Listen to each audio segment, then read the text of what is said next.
Everybody good morning. Hello, how are you? कैसे हैं? काफ़ी देर से बैठे हुए हो।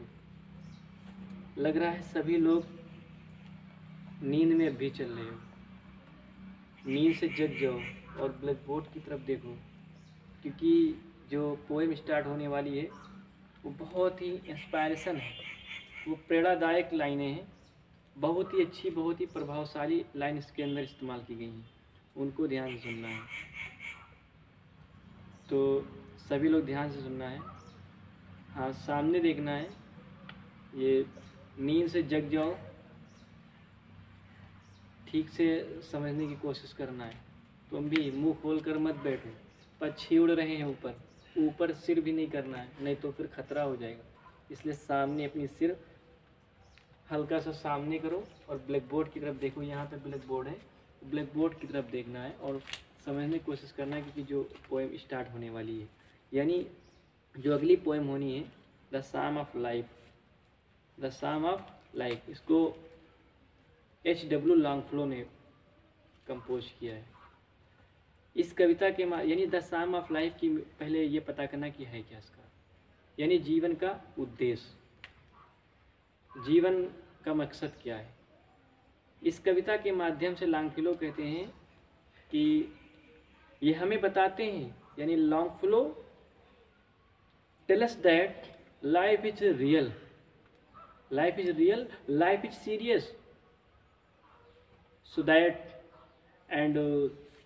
that of the world and a good custom in order and uh,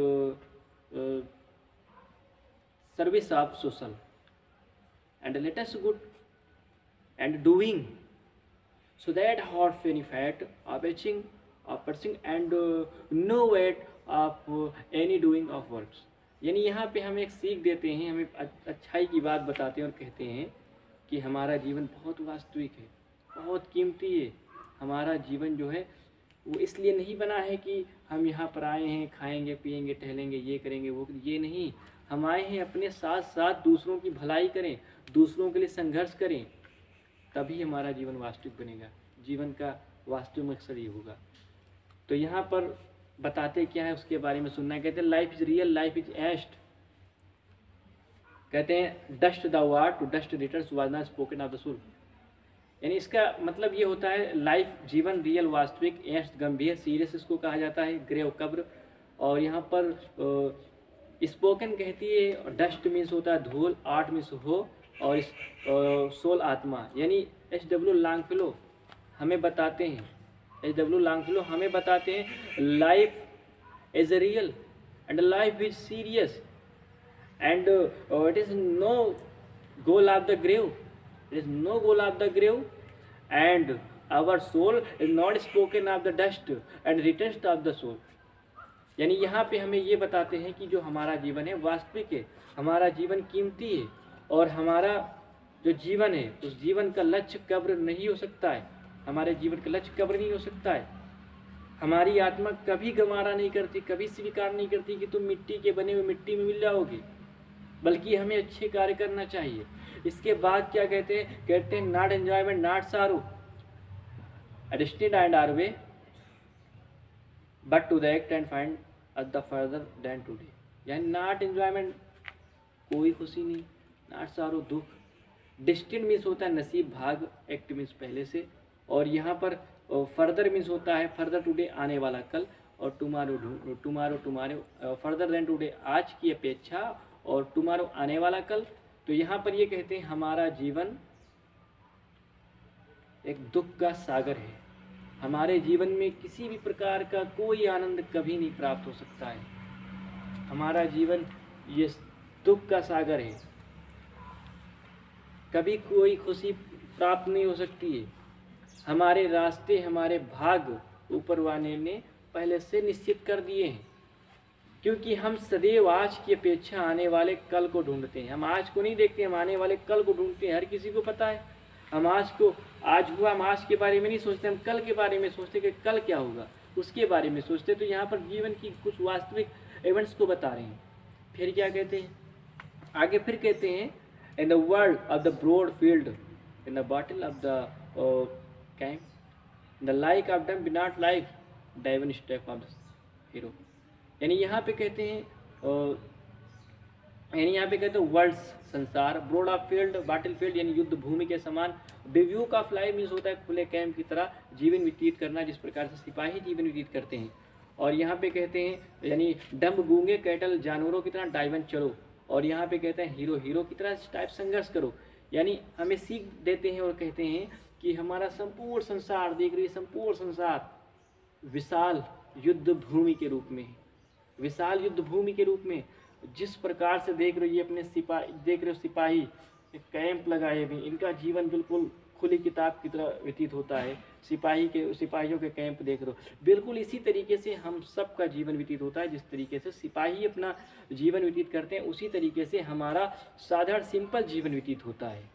और कहते हैं कि गूंगे मत चलो, जिस तरीके से ये जानवर चल रहे हैं उस तरीके से मत चलो, बल्कि अपनी बौद्धात्मक क्षमता शक्ति का प्रयोग करो, समझ कर सोच कर आगे बढ़ो, किसी भी कठिनाई का सामना करो, हीरो नायक बनकर सामना करो, तभी जीवन में सफल हो सकते हो, नहीं तो नहीं। इसके बाद लास्ट स्टेंजा में हमें एक सीख दे देते हैं, कहते हैं let us then doing and be up with had any fat still achieving pursuing still achieving learn labour to wait. यानी यहाँ पे कहते हैं लेटस हमें चाहिए, यहाँ पे प्रपोज किया जा रहा है, और डूइंग कार्य करना यहाँ पे फ्रेज मीनिंग के रूप में यूज किया जा रहा है। हॉट एनी फैट किसी भी कठिनाई का सामना करो, और कहते हैं एचिंग पीछा करो, स्टिल फिर भी, और यहाँ पे कहते हैं स्टिल सदैव, और वेट प्रतीक्षा, लेबर परिश्रम। यहाँ पे कहते हैं यानी हमें सीख देते हैं, लोगों को सीख देते हैं, कहते हैं तब उठो और दूसरों के लिए संघर्ष करो, किसी भी कठिनाई का डट कर मुकाबला करो, अपने द्वारा किए गए कठिन परिश्रम के द्वारा पाने वाले अपने परीक्षा के फल यानी परिणाम को पाने की प्रतीक्षा मत रखो, निरंतर संघर्ष करो, सदैव अपने लक्ष्य का पीछा करो। एक बार फिर से इस लाइन को सुन लेना है, ये स्टेंजा बहुत इंपॉर्टेंट है। हमें बताते हैं कि तब उठो और दूसरों के लिए संघर्ष करो, किसी भी कठिनाई का डट कर मुकाबला करो, सदैव अपने लक्ष्य का पीछा करो, जो तुमने कठिन परिश्रम किया है उसके फल को प्राप्त करने की प्रतीक्षा मत रखो, सदैव आगे बढ़ो, तभी हमारा वास्तविक जीवन सही हो सकता है। वही हमारा जीवन का उद्देश्य होता है, जब हम अपने साथ साथ दूसरों के लिए भी संघर्ष करते हैं, समाज में और लोगों को भी देखते हैं, तभी वही यानी वास्तविक जीवन होता है। क्योंकि इन्होंने बताया, स्पेशली कहते हैं कि यानी हमें बताते हैं, यानी poet tell us that of the such pleasure life when of other doing of the work and the success of full life. तो ये हुई पोएम के बारे में एक्सप्लेन की बात हुई। इसके बाद में इसमें क्वेश्चन आंसर की भी बात होनी है और अगली कविता